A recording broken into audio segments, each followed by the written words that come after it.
بسم اللہ الرحمن الرحیم۔ السلام علیکم ورحمۃ اللہ وبرکاتہ۔ چینل اسلامک پورٹل 786 میں خوش آمدید۔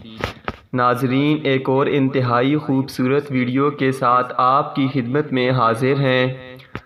آج کی ویڈیو میں ہم آپ کو نماز نہ پڑھنے پر نبی اکرم صلی اللہ علیہ وآلہ وسلم کی ناراضگی کے اظہار کے بارے میں بتائیں گے۔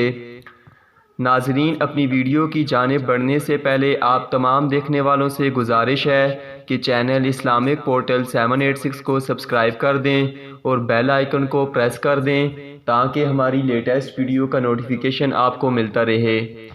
تو چلیں ناظرین، چلتے ہیں اپنی ویڈیو کی طرف۔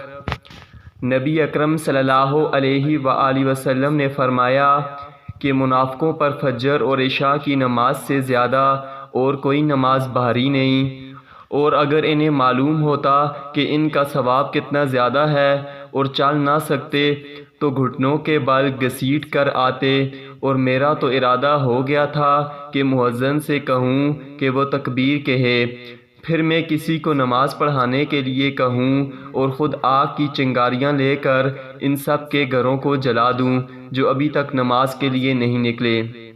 ناظرین، اللہ تعالیٰ سے دعا ہے کہ اللہ تعالیٰ ہمیں 5 وقت کی نماز پابندی سے پڑھنے کی توفیق نصیب فرمائے، آمین۔ ناظرین، اس ویڈیو کو زیادہ سے زیادہ شیئر کریں تاکہ زیادہ سے زیادہ لوگ اس حدیث مبارکہ سے مستفید ہو سکیں۔ ملتے ہیں اپنی اگلی ویڈیو میں۔ اللہ حافظ۔